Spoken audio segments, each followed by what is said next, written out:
Yeah, thank you very much, Ibrahim Dan Hamidu, for that background report.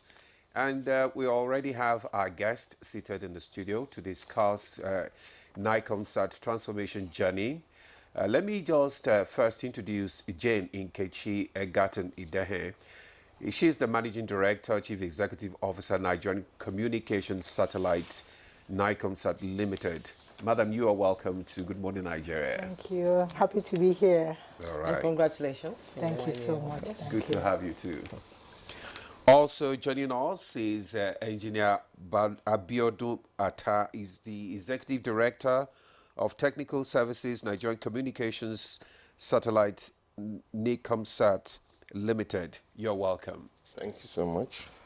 And also joining us here in the studio is Engineer Temitope Yusuf. He's the Technical Assistant to the MD CEO, NIGCOMSAT. You're welcome to Good Morning Nigeria. Thank you very much, and good morning, everyone. So let's kick-start the conversation with the Managing Director, Nkechi. Now, it's been 1 year since you became the Managing Director of this organization. And can you tell us about your vision, your transformation, plan for the organization? So thank you so much for that question. It's actually been 1 year. It's quite humbling when I think about it. It's already 1 year. How time flies. How time flies. But we are grateful for the opportunity to serve, really grateful to President Bola Ahmed Tinubu for giving us this opportunity. If I look back at our transformative journey, as like you said, I think one of the things that has been clear, since taking the role is that we needed first to take up a leadership position in the sector. It was clear. And I say that a lot, that there are 54 countries in Africa. Only 14 of them have satellites. Then how many more would have satellites to the tune of what we have, or the size? If you know, Nigeria has launched a total of about 7 satellites. So even though NIGCOMSAT has 1, NASDA has 2, and there have been others launched in the past. And 2, we also, for me, that journey is all about how do we bring back the focus to the intent and purpose of this organization. We are here to serve the nation, to ensure that our broadband penetration levels should be where it should be. But we also want to do it where we become the preferred satellite solution provider. We don't want, and I keep saying that, you don't have to take us because we are the only option or because we are the nation's option. We want you to choose us because we are the preferred option. So that journey had required that we focus on some 3 key elements. Okay. The first of it is service delivery. How do we service our customers? How do we ensure we provide the right services? For clients like NTA, that's our client, you understand? And the second one was reliable infrastructure, because we've had historical issues about operational structure that's created a perception in the market that's really affected the way the brand is perceived. And to solve that is the first solve the root cause of the problem. So ensure you have reliable infrastructure. So when consumers, clients, enterprises use your service, they don't have to worry. They don't have to have that perception there that because this service is coming from this organization, it is likely not going to be reliable. And of course, the market is now competitive. So you also, if you have to step up your game to take a stand, you have to show that leadership. And thirdly, for us, which is something we've also been trying to realign, is to ensure that the technology is continuous. Technology evolves. You shouldn't be behind, outdated. And those are some of the challenges that have brought us to where we are. If our satellite is due to be replaced, it should be replaced or upgraded. The technology should evolve. Our clients, the market, shouldn't have to worry on our behalf, And I keep using the example of your mobile operators. Do you have to worry each time the technology evolves? You have to say, oh my God, what's going to happen to my phone? There's now 3G. It's NTA, without calling names. Will all these operators, will they be ready for 3G? It's now, do you worry about that? 5G, You don't. Yeah. You don't wake up at night worrying that your phone, what's going to happen is a new technology, because the operators sort that out. And we want to give that back to our clients, to the market, to the nation that we serve. So if I look at the 1 year, I'll say those have been the key driving forces that has brought us to this point. Okay, we've moved, a step forward talking about your 1 year in office. Yeah. What was it like when you took over? Because in 2006, when Nigeria was now shooting her first satellite into orbit, all Nigerians were excited. Along the way, yes, it was a glorious, and along the way, people now forgot that there was something like NIGCOMSAT existing. So what did you meet on ground, and how have you been able to sort of overturn it? So the interesting thing, and I said that in an interview I had earlier in the year, is that, you know, one of my biggest challenges has been just awareness. People don't even know that we have one. Yes. So like you said, in 2006, when we attempted the first one, it actually failed. Like every technology is not perfect. And it failed, and we redid it again in 2011 and launched another. But there's a huge miseducation out there that we don't have. People only remember the 2006, 2007, forgetting we have relaunched it in 2011. And we do have a satellite in space. I remember speaking to some kids and asking questions. We go and do some of this, you know, creating awareness in secondary school. And the poor young lady told me that her mother said this, it fell out of this, out of the sky or something, you know. But it just shows you that if there's no awareness, then there'll be no adoption, there'll be no use.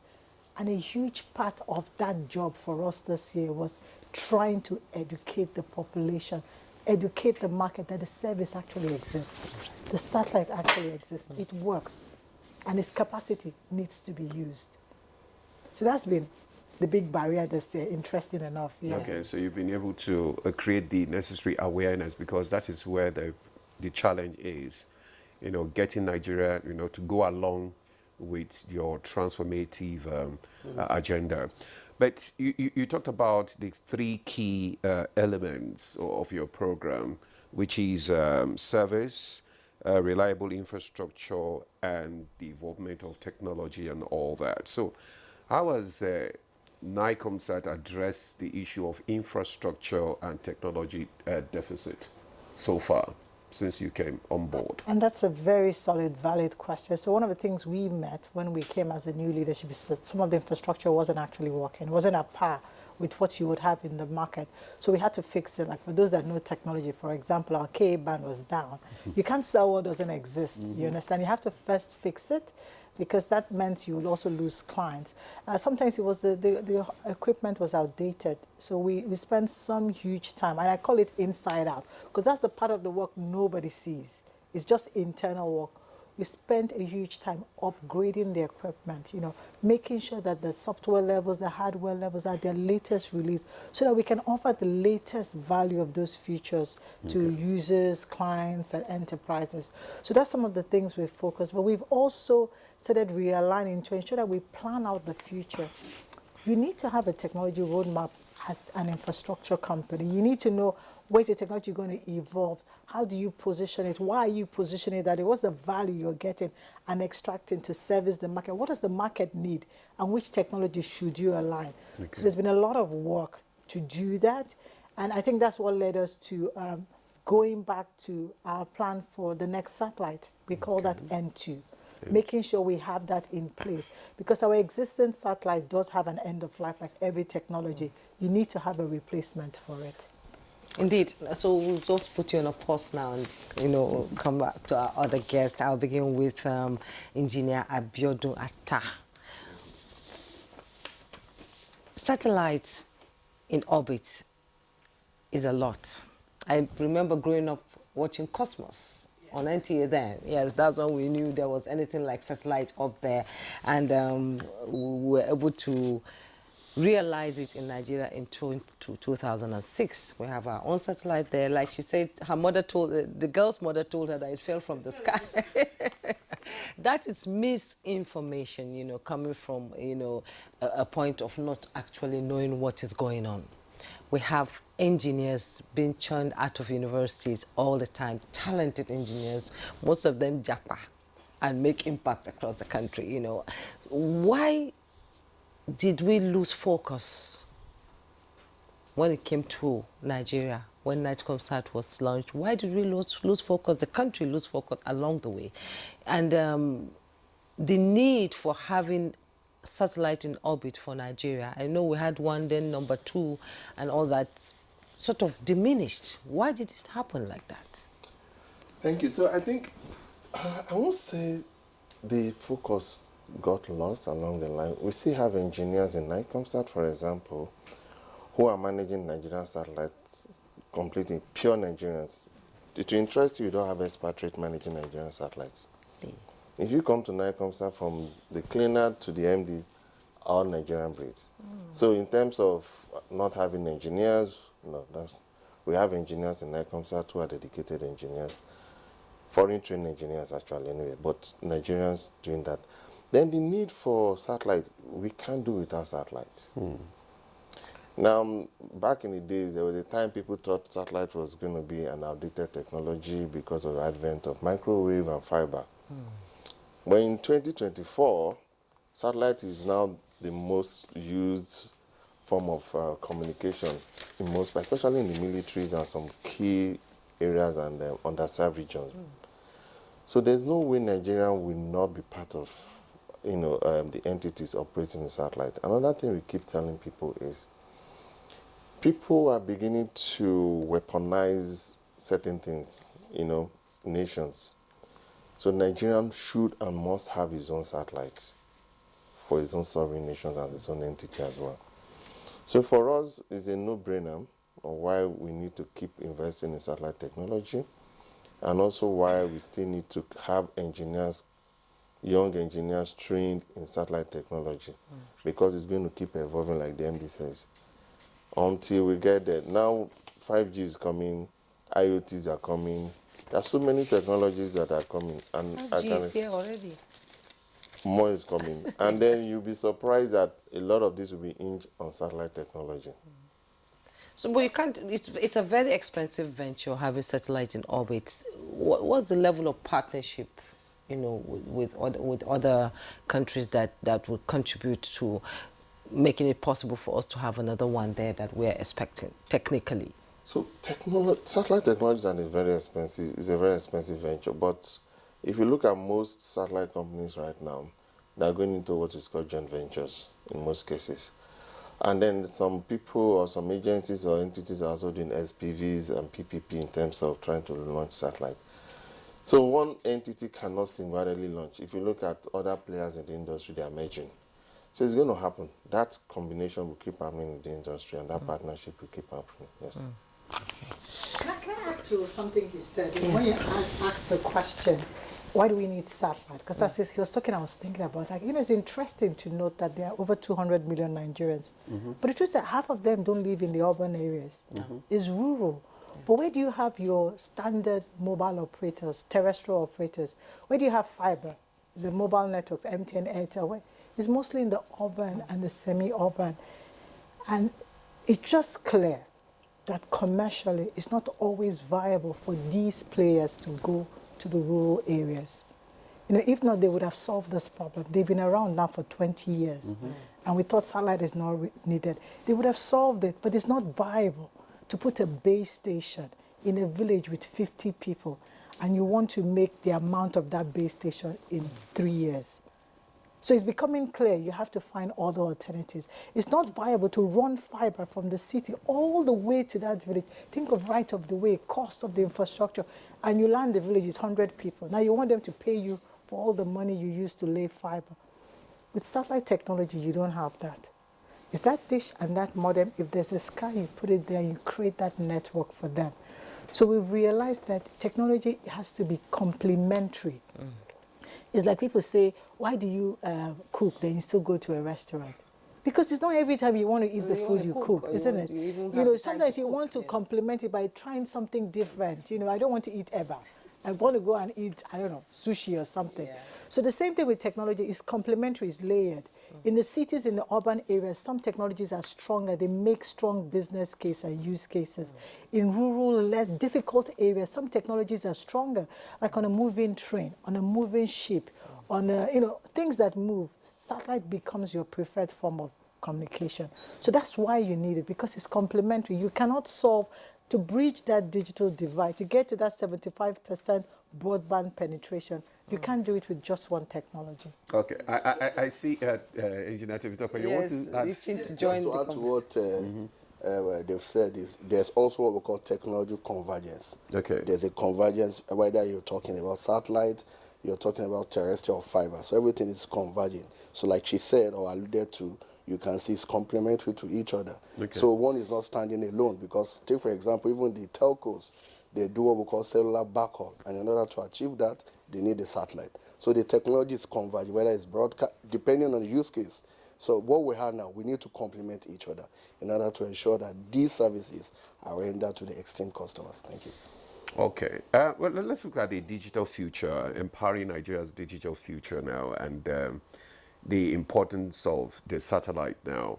And how does NIGCOMSAT actually contribute to Nigeria's digital transformation, and what are the benefits for citizens?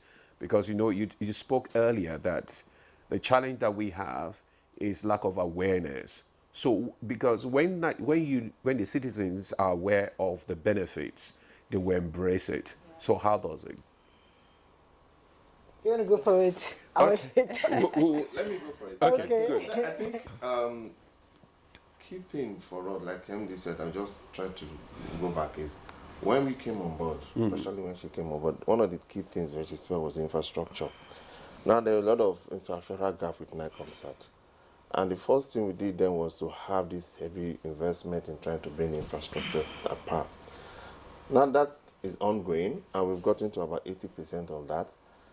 Now what we've done differently after that, now we've done the cellular backhaul, which we've introduced a lot of partners now who are carrying traffic for rural areas. And we've been able to compete favorably in the industry, all that. We're also doing a lot what the military is, what we call COTM, Cell on the Move. Okay. Now we are doing that again to also help the military in some key locations where where microwave and fiber could be a challenge at that point. We're doing a lot again with the rural, the 774 for the local government, where we're installing and bringing a lot of those local government back into the mainstream of digital communication, bridging those divides. We're doing a lot in the health sector as well.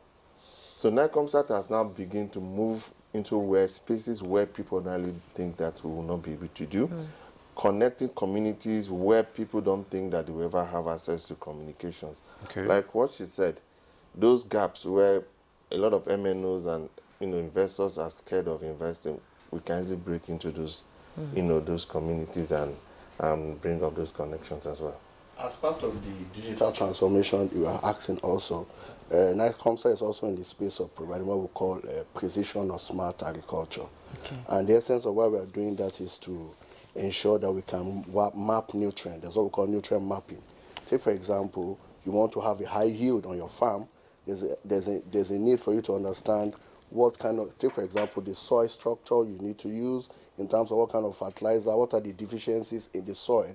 Do you have enough nutrient in the soil? So there are probes that talks to this, and those content, the information from that probe can be backhauled to a central location where it can be analyzed. So at the end of the year, you'll be able to determine the yield, because like we know what we are going to in the country in terms of ensuring that we have enough food to go around the country. So as part of the process of also understanding this, we've started that process to ensure that we provide precision agriculture and smart agriculture. Beyond that, also in the area of education or e-education. So we understand since the time of COVID-19, there's a paradigm shift with the way technology and education is being thrown out to people. So also, NIGCOMSAT is in that sector to ensure that people can sit at the ambience of their home and also go to school, because education is, you need to bring education to the people. Indeed, talking about, technological advancement, when you took office, I'm going to read here, you said that NIGCOMSAT will double up on the way it used to deliver services to the ICT sector in order to match the aspiration of the present government on digital economy. Like you said, the COVID-19 was an eye-opener, and ICT played a huge role, in digital economy, especially here in Nigeria. So where are you on that? So we've started. It's the new oil. ICT is the new oil. It's the new actually. oil, like they say. Oil, it's the new oil, and yeah. you're so right, because some of the we talk about the digital economy because truly, it is an economy. Yes. There is no sector I'm yet to see, still thinking, that the ICT does not influence. That we can call every sector, and that was our determination. Some of the sectors we were intentionally targeting it. I spent a lot of time last week with the health sector. because we can support the health sector. Think about it, the maternal mortality rates that are high is not in the cities, it's in the rural areas. If we give access, ICT access to the health workers, they can even do telemedicine. We can give them remote access to consultations, to the actual medical practitioners they need. But they can also monitor and diagnose remotely, you know, blood pressure, whatever they want. And that's, to carry that traffic is where we come in. Yeah. Okay. We come in to help those rural community health workers, doctors, nurses, carry that traffic of whatever they are doing to either the central point. We can do the same thing, like he said, for agriculture. We are promoting agriculture. The nation is actually, I think 40%, if I'm right, I can't remember the number of our revenues, I think is almost one of the biggest FDI contributors compared to oil and gas. But really to really tap into that sector is to do large-scale farming, both for crop and livestock. Now, to do that is to mechanize it. To mechanize it is to digitally transform it, and that's what most countries are doing. So think about it, like you said, the plants. These days, you could almost forecast the yield of your farm because you've got probes in the soil measuring at every level the temperature, the water. So you know the best time to water the plant, the best time to put nutrients. And you don't even have to be there on the farm because we are there transporting that data.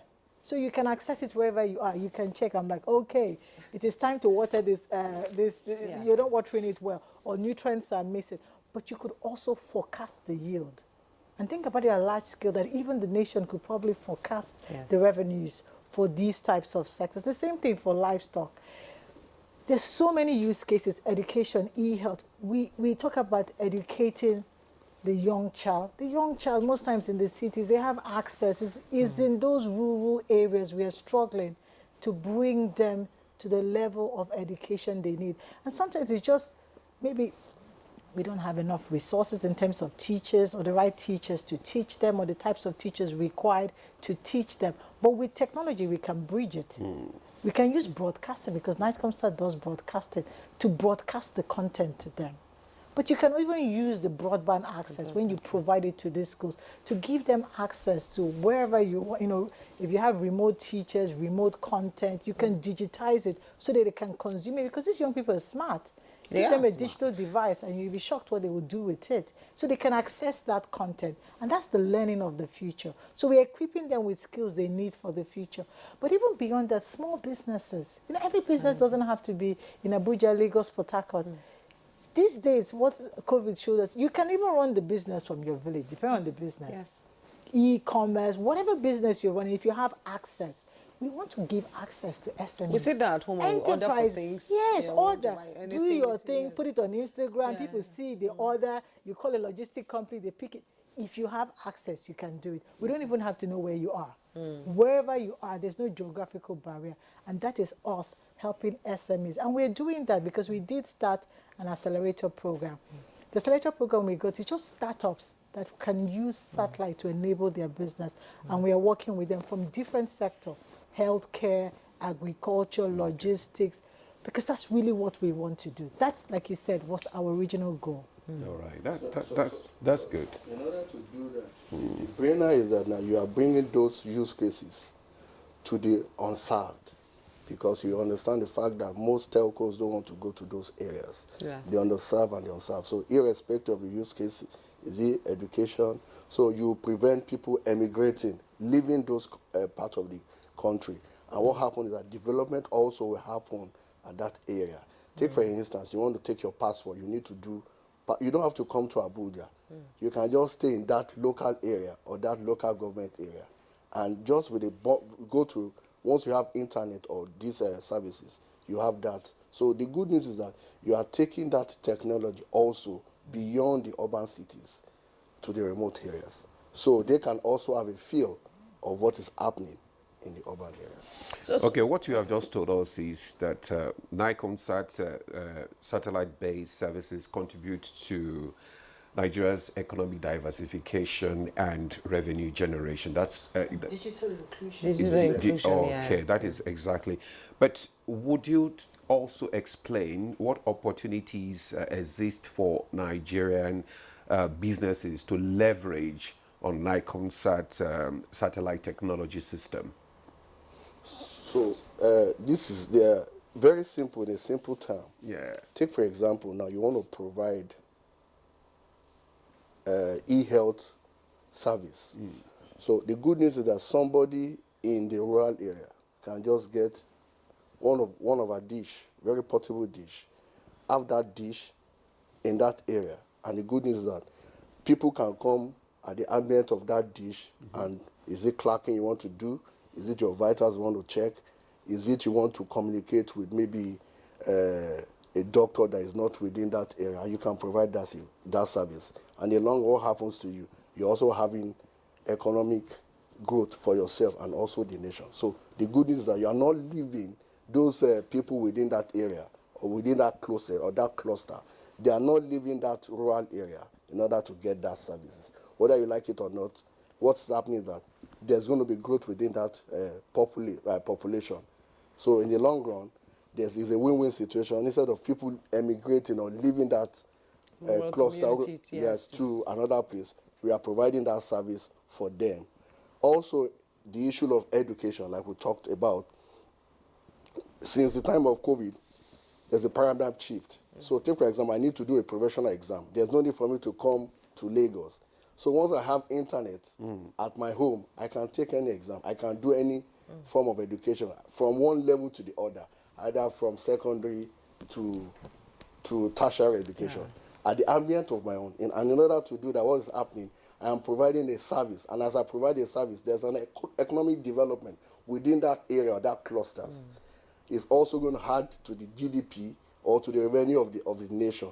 So you can see it's a win-win situation for people providing the service. And let me also add, Okay. We also can use it to provide what we call community Wi-Fi.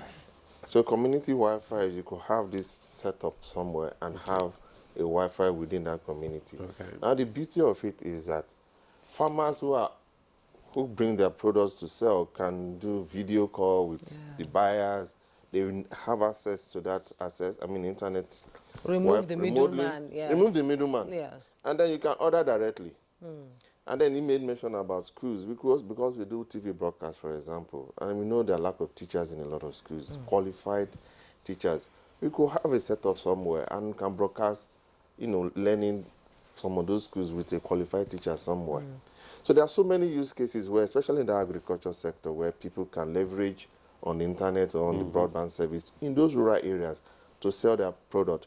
Even POS operators can also latch to that connection and also begin to make business, money transactions.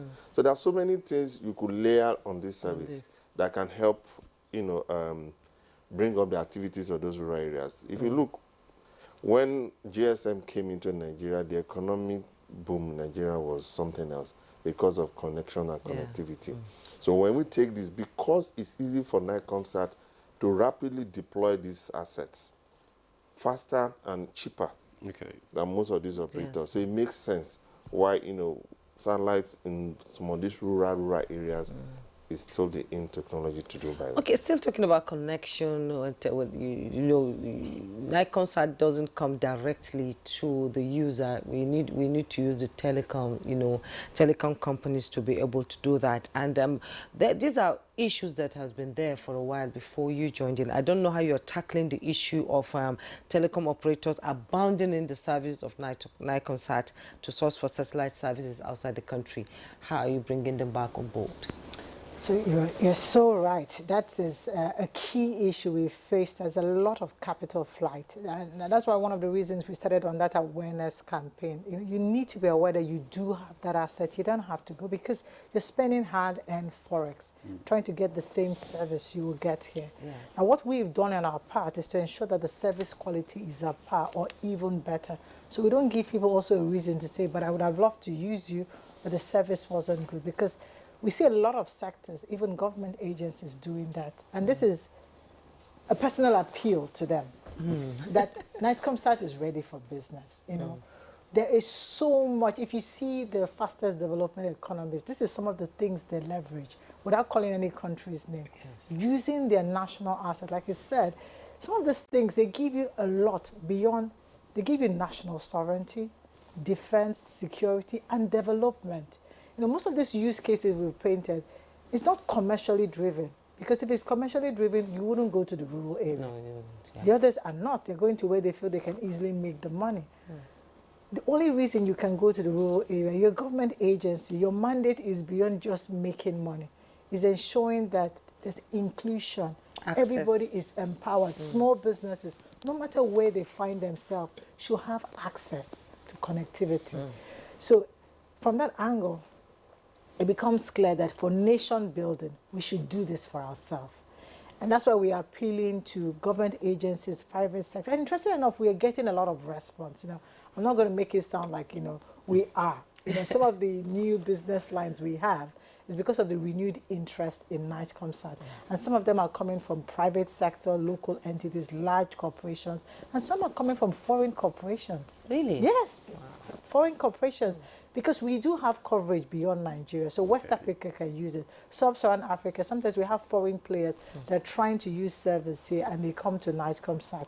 So definitely this is one of the reasons we are doing things like this. Because I think the more we talk about it, the more we bring that knowledge even to those that probably have forgotten. Maybe they knew in the past, in 2006. Just to add to what Andy is saying is, a lot of people are having apprehension. This is government agencies. That is it. So when we came on board, one thing we needed to do first was look at internal restructuring of the team.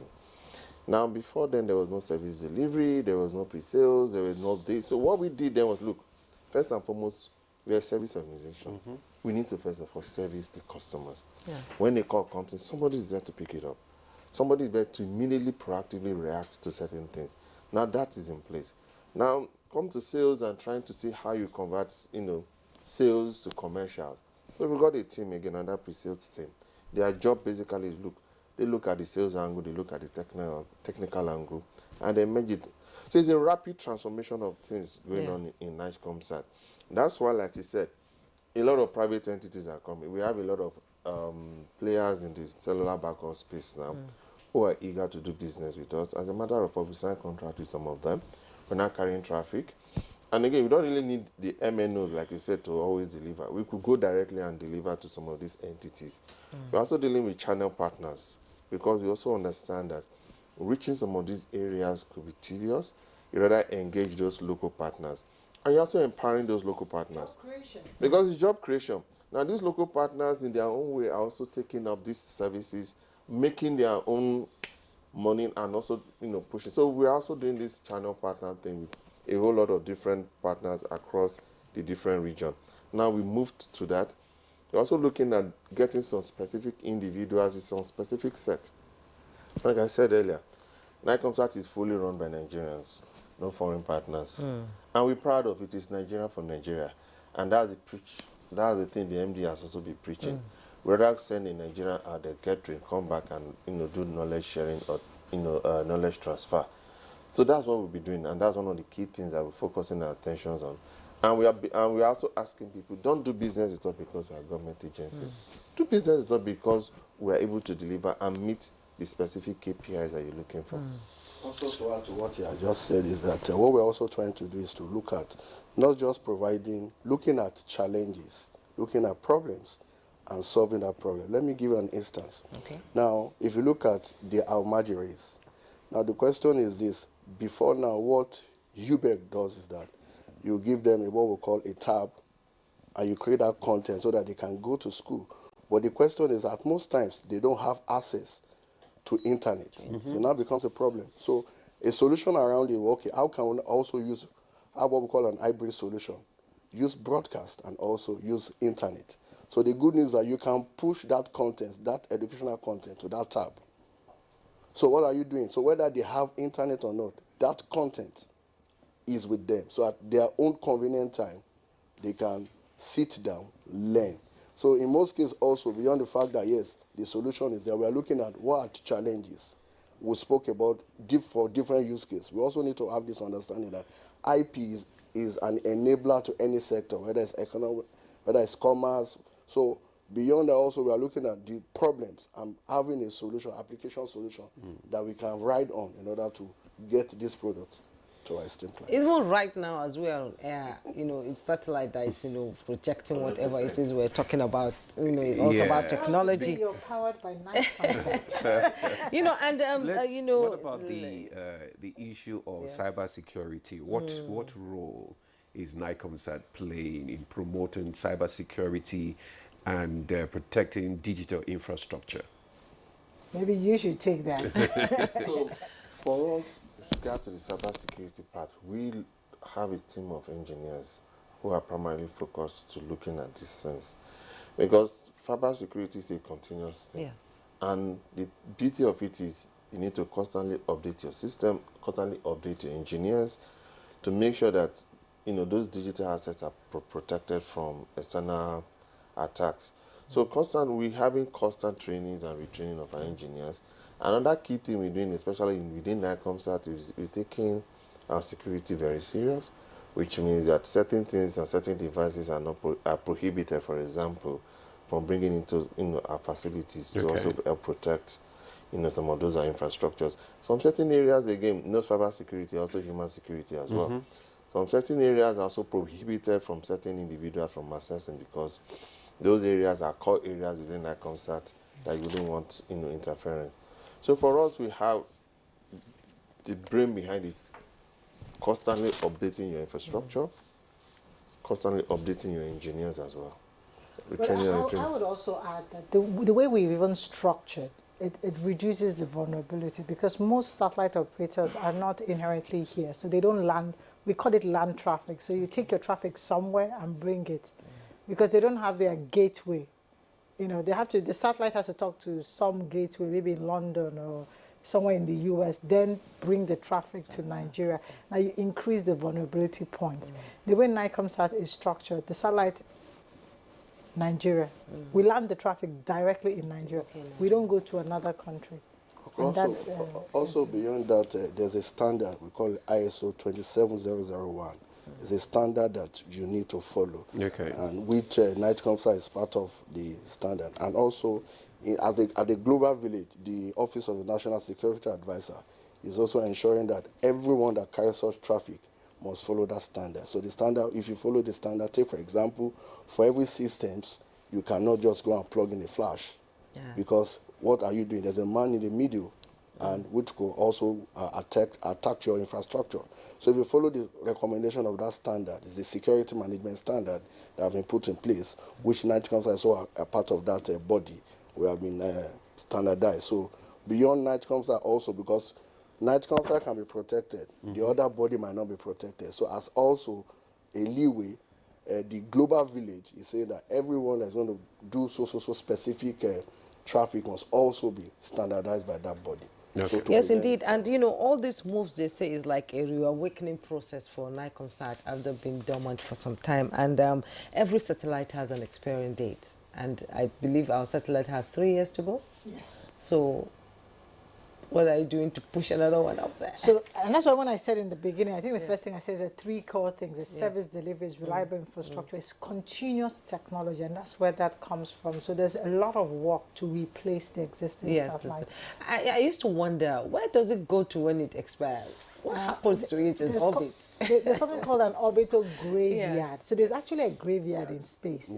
Yes, and you send your dead satellite, if you want to call it that, to the graveyard. And after a couple of years, those things get shut down, but in a safe way. All right. In a safe way. Just to add a little bit to what my colleagues. Yes. That's why we are, NIGCOMSAT, we're asking partners that look, do business with NIGCOMSAT because the traffic lands in Nigeria. In a recent time, we understand that a lot of countries, a lot of agencies are now mining data. So when the traffic lands outside Nigeria before coming to Nigeria, along that path, a lot of things can happen. So people are going to weaponize. People are already weaponizing data.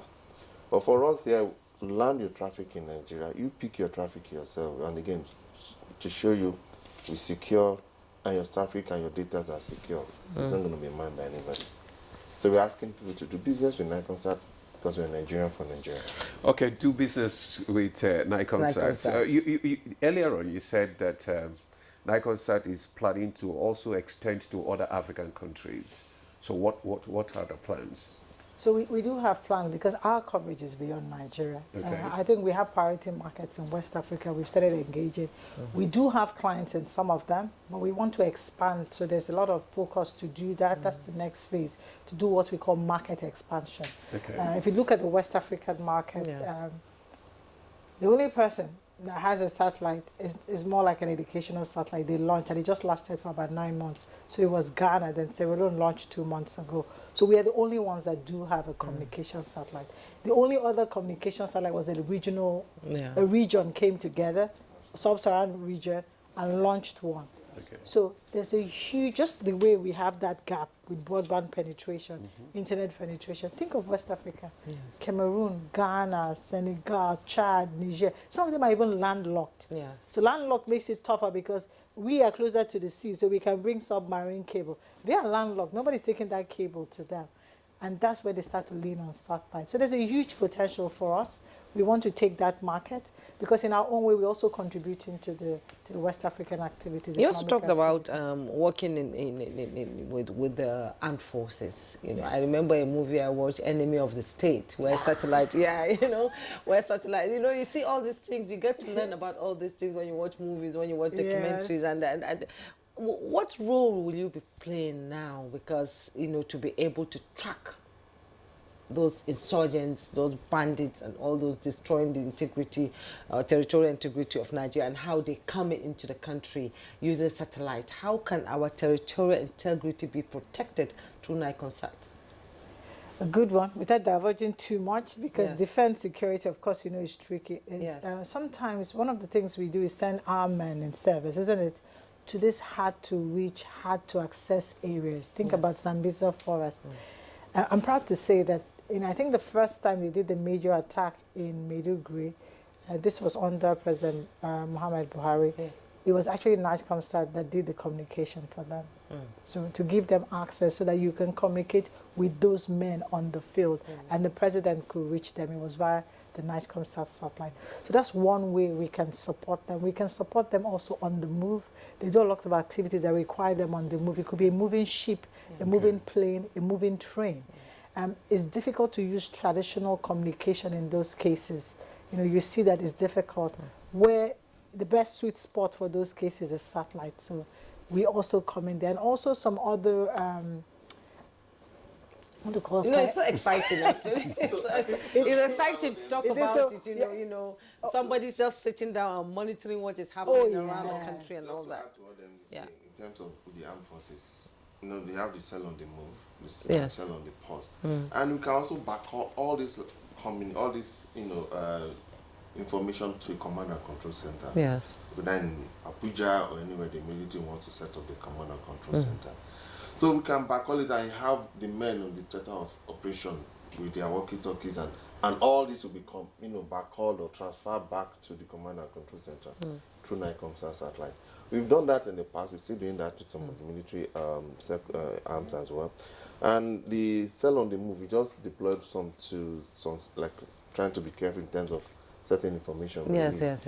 We've deployed some of this cell on the move, which means the military can be in the forest having this operation, and there's this particular moving with them and covering about 500 to 1,000 kilometers range where the team, are operating. I'm bringing that information to a command and control center where the chiefs are sitting and watching live in terms of how these men are operating. So that is already ongoing as well in some of these areas. So there are so many things we're currently doing with the military, even, trying to also aid in their communication. There's a new military operation we're dealing with right now where they have their own unique set of handsets that can do video, voice, and data that they're currently trying to also deploy to the military. So there are so many things we also, working with the military on.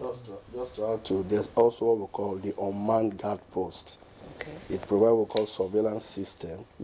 It's unmanned, like I say, it's unmanned. So the good news is that it has cameras embedded with AIs.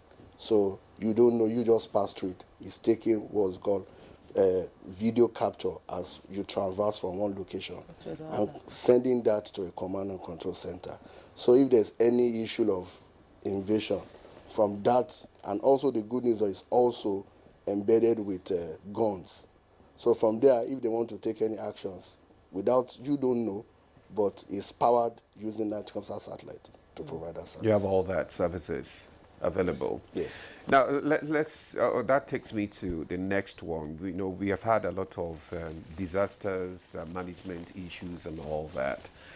And we know that in some other clients, they use a lot of satellite technology to manage disasters. So how does NIGCOMSAT come in here in disaster management? Do you collaborate with other government agencies? Oh, yes. So for disaster, so we have what we call a communication satellite. NASDA, if you know NASDA. So NASDA is another government agency that does, space research development. So they also have what we call a remote sensing satellite. Now, the good thing with that is that while ours is like a communication, remote sensing is like having a camera in space and taking pictures. It means you can track. You can track things like weather conditions. You can track things like movement in certain location, urbanization, to say, oh, there were no houses here, now there are houses. Because if you take pictures over time, you can tell. You can track things like agriculture, the way things... Like we're watching with the Florida... Exactly. You can say, okay, but 10 months ago, these were the conditions. Now, this is what changed that created that. So NASDA is a sister agency that does a lot when it comes to disaster monitoring, because they have this Earth observation satellite observing the Earth, disaster monitoring, and they work with subsequent sister agencies to actually share that information. Like NIMET?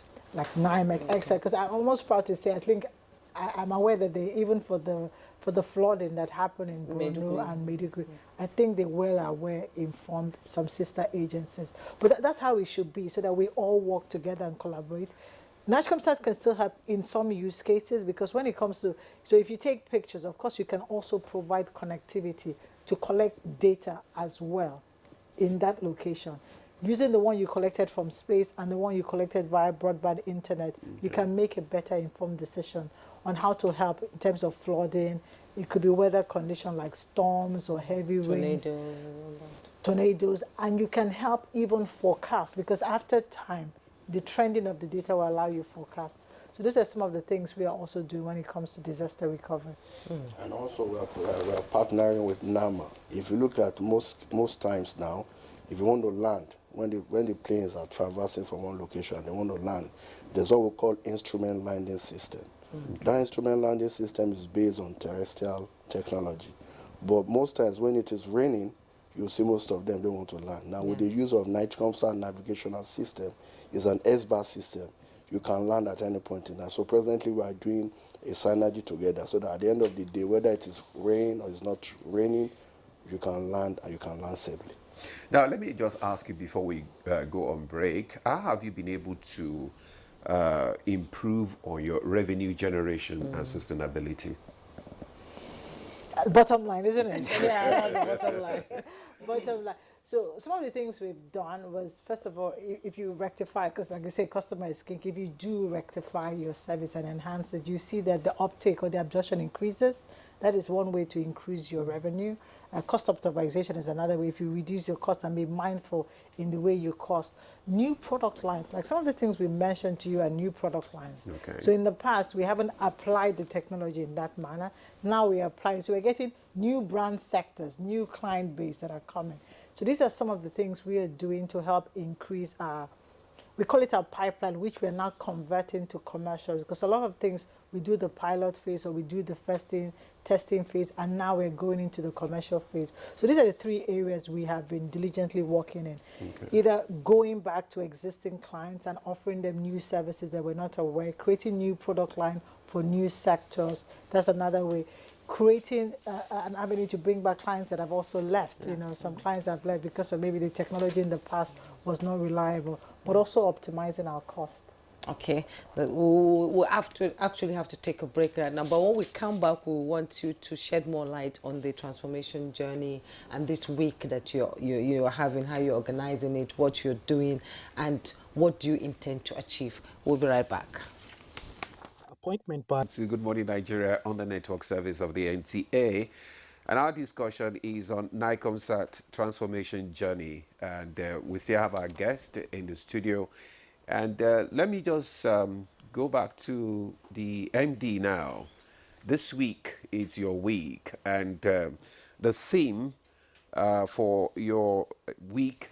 It's Empowering Nigeria's Digital Future, Innovation in Satellite Technology and Entrepreneurship. Why that theme? So we took that theme because we wanted to shine a light on a lot of things that are happening in the sector and how the sector can help drive some of our agenda, like digital transformation or the digital economy, how we are working with entrepreneurs to achieve that. Some of the things I said, during the break, how we are also innovating. Sometimes we don't talk a lot about what we do. People are not aware that some students in FUTA built a CubeSat. Nobody knows, because we think that these things are only, it cannot be done here. We want to shine a light on the industry and use cases where it can create value for us as a nation, for us in terms of development, in terms of security, in terms of defense. That is why we chose the theme. So what is the week all about? So the week filled with lots of activities. We'll start on Wednesday with like a press day. It's always good to talk about it. So we will be talking about it with the gentlemen of the press. They have been great stakeholders on our journey. This past 365 days, I think a lot of the leverage we had is because the press have also helped share and educate the population on our behalf. Okay. Then the second day, we are going to a stakeholder section. So we're bringing thought leaders, industrialists, specialists in the sector to come and share. And that's why we want people to hear about the use cases, how it's being used, how it services the digital economy, how it empowers, create jobs, not just from us, so that you'll be hearing from the experts, from all kinds of sectors using the service, both those in agriculture, both those in defense, those in healthcare, even people that fund the sector, why they fund it. Because you need to hear why they fund. Why is it? Because it costs a lot to fund the satellite industry. So the third day, we're going back to enterprises. We want to shine a light on enterprise because there's a lot we can do for the small businesses, for the startups. No matter where they are, the satellite can do a lot. And what we've done earlier in the year, we did what we call an accelerator program. So we looked for startups or enterprises that have use cases that can be enabled by satellite. We ran a program with them for about 6 to 9 months, helping their business to go, give them access, work with them on like a sandbox, testing the technology. Now, on that day, we want to showcase these 20 startups so people can see in real life now, not just all what we said in the other day, but now you get to experience use cases. Real time. How somebody can create a platform that will match demand and supply when it comes to a blood bank. And do that for rural areas, and how satellite can enable that. How somebody can help farmers to farm in a sustainable way and be able to share that expertise in a way that they can monetize it as carbon credits and get paid, and how satellite can help that.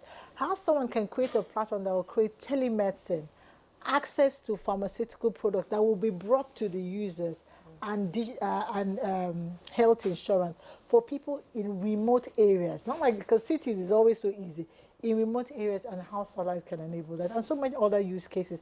They will be showcasing it. On that day, we would have even venture capitalists, because it's always good to bring all the stakeholders there to see this innovative work, and maybe they'll be interested to invest in this whole nation bread. But we also want to shine a spotlight on a lot of things we're doing when it comes to satellite research. Like I told you, we want to shine a spotlight on the students in FUTA that built a CubeSat out of Nigeria that could be launched. We want to shine a spotlight on the secondary school students that created a model that can be used in mass.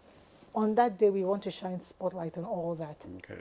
It's, shining the spotlight on these students. You talked about going to school and talking to students. We read up in places like America where NASA goes to, kindergarten school, yes, to pick catch students, them young. catch them young. What are you going to do? What are you doing about that? Catching them young, students with interest. Like I have, if I had a mentor that could just, okay, Jumwe, you have interest in satellite, you have interest in space, let's put you in line. Yeah. What are You you still going have to do? interest. I do, but I'm too old to start now. No, you're never too old. I'm too old to go back to school and start learning the process. So how are you catching them young? So one of the things we're doing, like you said, is to go. We have a program we call it like a CSR project, where we go to schools and create awareness.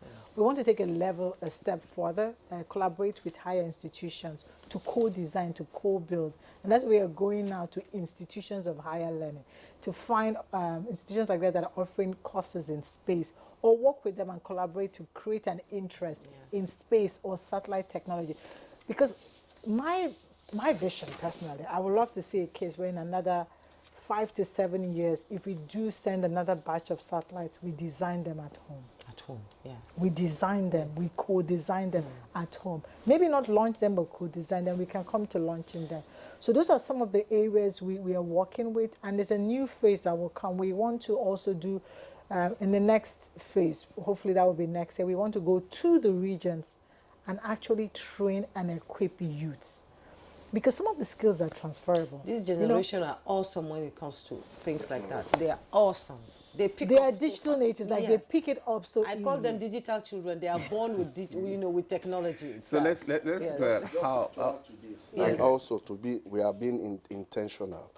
Okay. If you look at the curriculum of Nigerian curriculum, does not speak to this. So as part of what we are trying to do is to be intentional, speaking to the ministry to ensure. Take for example, AI is taking everything, and there's a need for us also to work with that paradigm shift. So in our own wisdom, we're also intentional, talking to the necessary institution to ensure that from the grassroots, this is inculcated in their curriculum.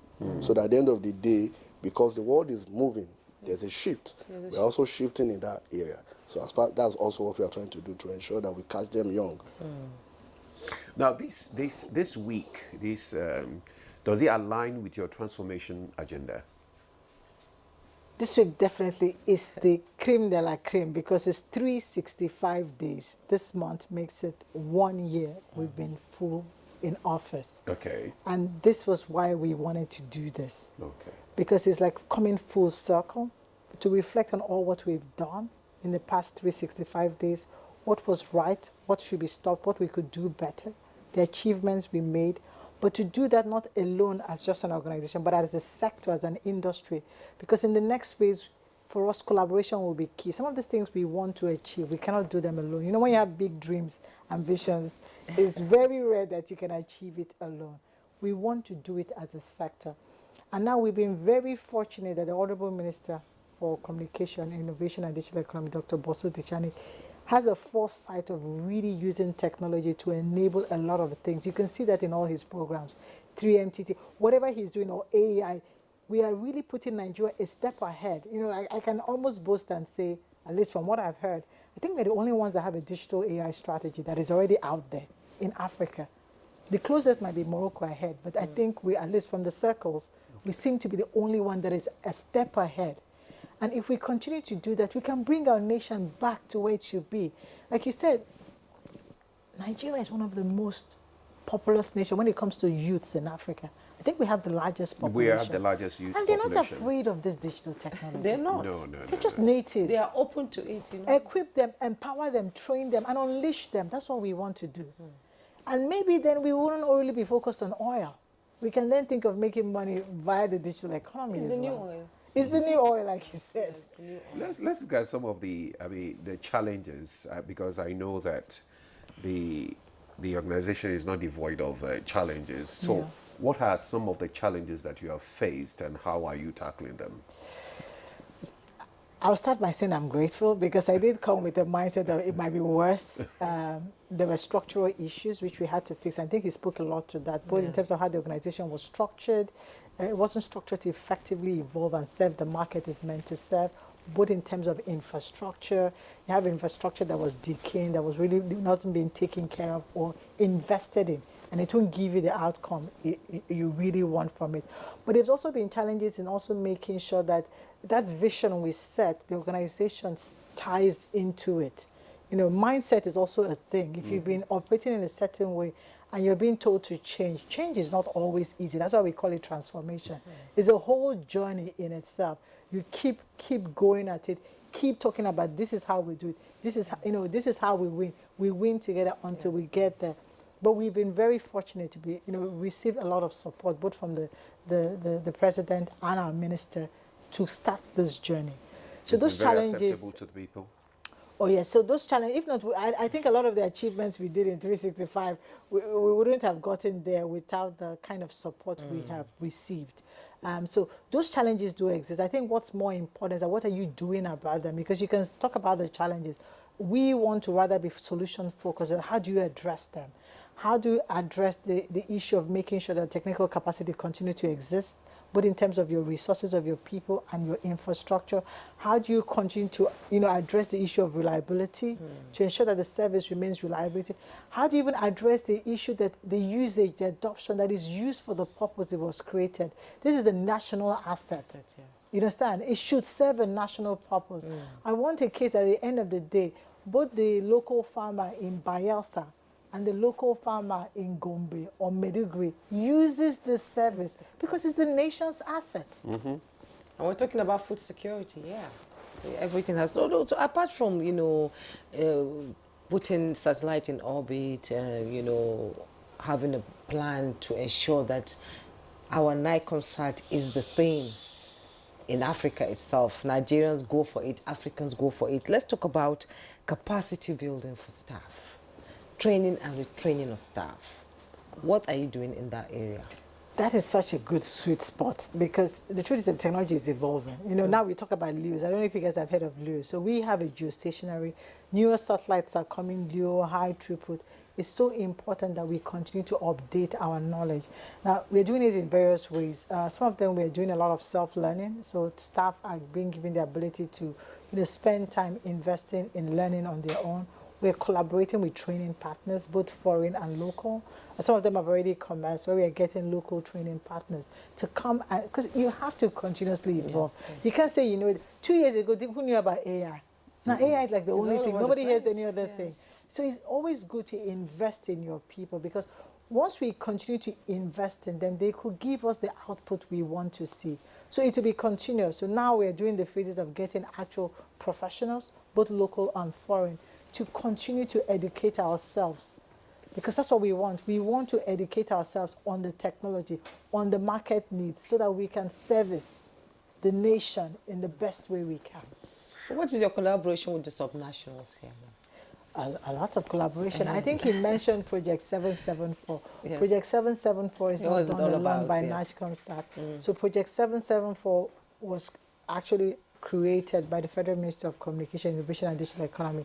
And the goal is to provide connectivity in all 774 local government secretariats of Nigeria. Well, you know what I said in the beginning about complementary technology? We're not doing it alone. We're doing this in partnership with GBB, that's Galaxy Broadband, NIDA, USPF.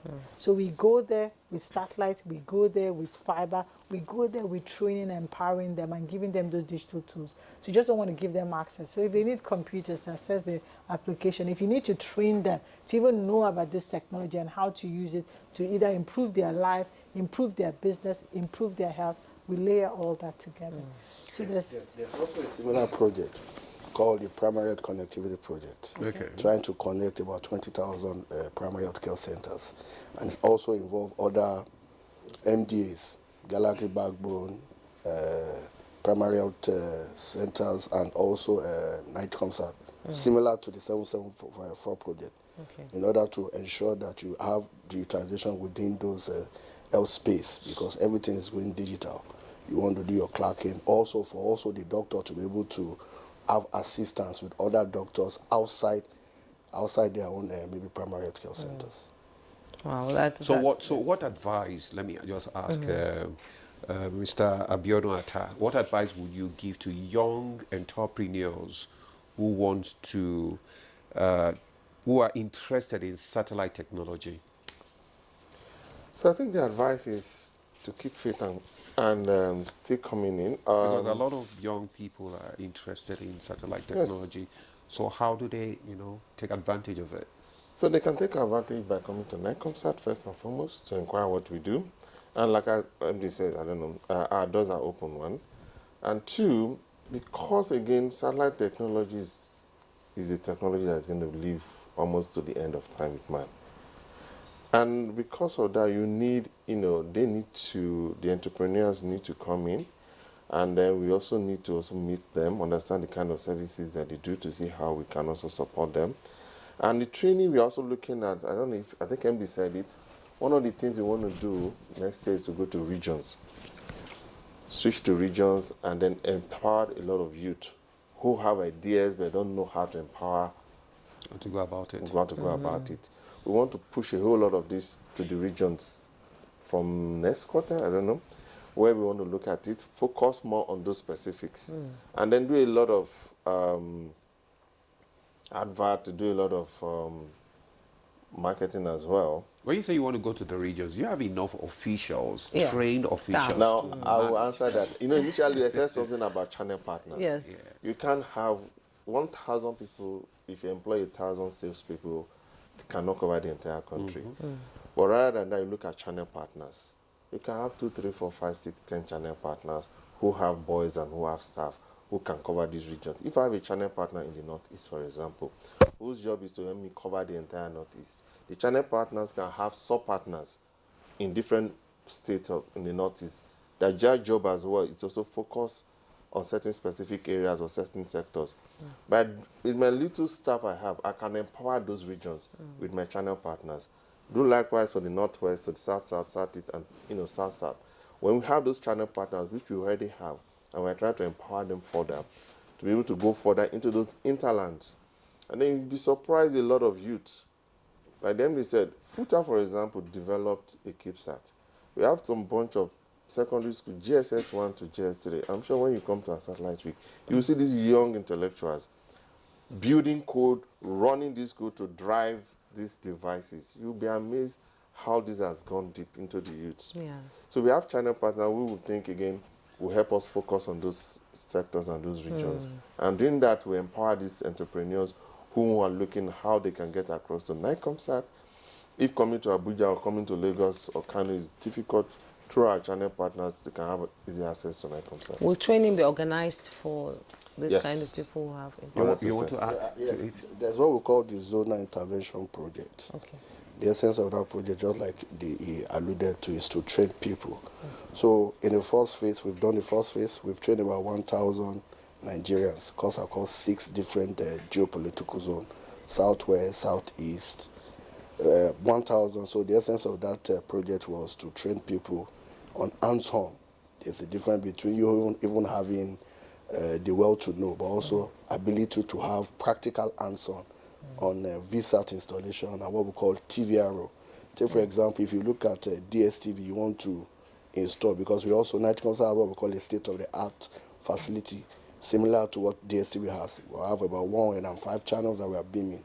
So instead of you having engineers to go to all those different regions, so in the wisdom of management and in consultation with government, is to have all this, what we call this zonal intervention project, to ensure that you can train people. So if you need to, say for example, I need to install a VSAT in, let's say, in Maiduguri.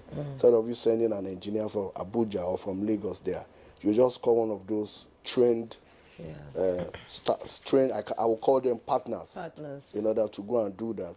So what you just need to do is just to send those equipment to them, and they will install that with the VSAT or television view receive only device. So the project is ongoing, but for next year, he's talking about the next year. We want to go beyond, like I said, we only train 1,000. If you look at the population of Nigeria in terms of the youth, we want to go beyond 1,000 so that it makes it easier for also to have access. Like the issue is you need to have access.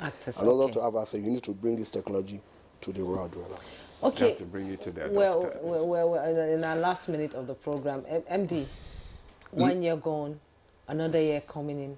Where do you see NIGCOMSAT by this time next year?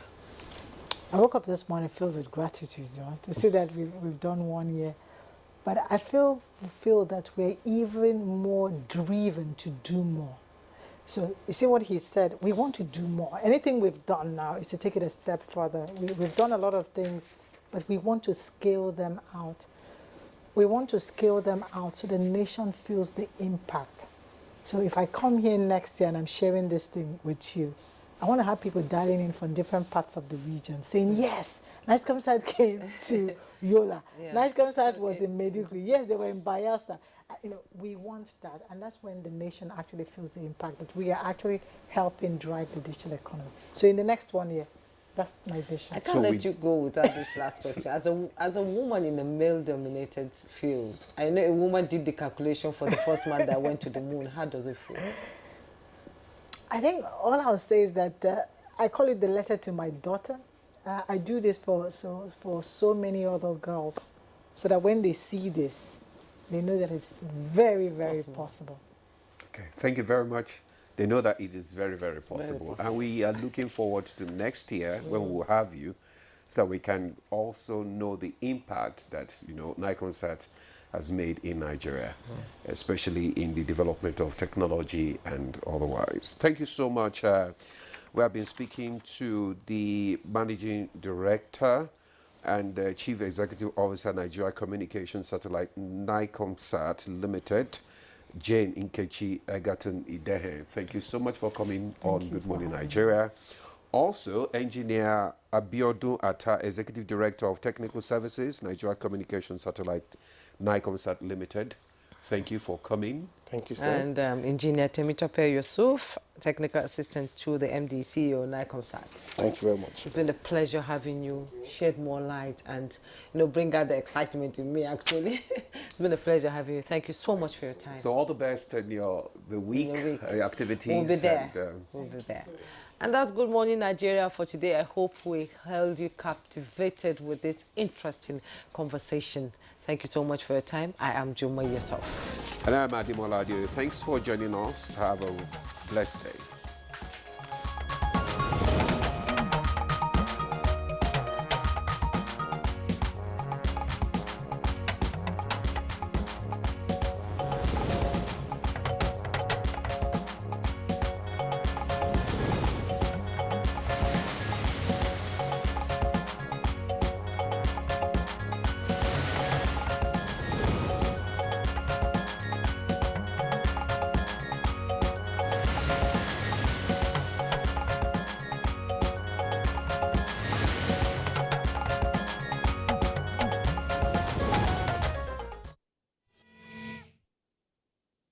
A day.